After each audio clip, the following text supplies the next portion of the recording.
សួស្តីប្រិយមិត្តទស្សនិកជនជាទីមេត្រីនៅក្នុងឱកាសនេះដែរខ្ញុំបាទសូមជួយជម្រាបមួយបទក្នុងថ្ងៃនេះលោកស្រីអ្នកនាងកញ្ញាទាំងអស់ទទួលការសប្បាយរីករាយពីខ្ញុំបាទដូចតទៅបងនឹងអូនស្នេហ៍នឹងគ្នាណាពុំមានដឹងខ្លួនដែរឬទេអូនអើយអូនស្រីអូនអើយអូនស្រីនាងកុំខឹងនឹងបងណាអូន បងនឹងបងស្នេហ៍អូនណាស្រីបងនឹងអូនស្នេហ៍អូនណាស្រីបើអើយបើស្រងពីស្អីអូនអើយអើយអូន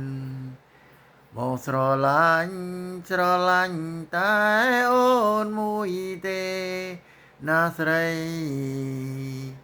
នាងអើយនាងអើយនាងពីស្អីបងសុំប៉ែនតីអូនបានទេណាថ្លៃបងនឹងអូនណាត្រង់ពីស្អីបងលួញស្រឡាញ់អូនជាយូរមកហើយអូនអើយអើយអូនស្រស់ស្រីដំណើរមួយបងឃើញអូនពេញចិត្តណាបើពីស្អីអូនអើយអូនកុំខឹងបងណាបងត្រូវការរុងអូនស្នេហ៍ដំបងហើយនឹងស្រីពើអើយពើស្រងកលយានសូមអូនណា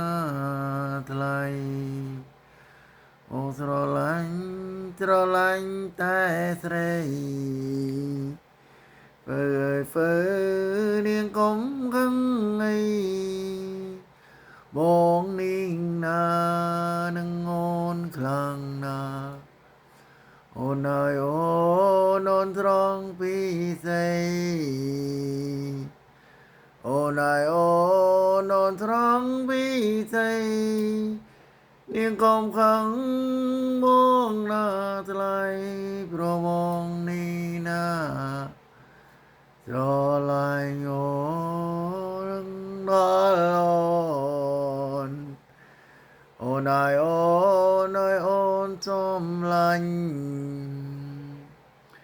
តើអូនមានស្នេហ៍បងទេថ្លៃបងត្រូវការរងអូននឹងថ្លៃសូមរណីដល់ចិនបងផងសូមរណីដល់ចិនបងផងណាត្រង់ពីស្អីនាងអើយនេះកុំខឹងបងអីនាងអើយនាង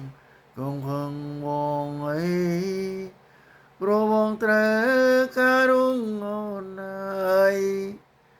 បងត្រូវការរុងអូនណាស្រីបើអើយបើអឹងមិនទៅណាព្រោះបងត្រូវការរុងអូនណាស្រីស្រង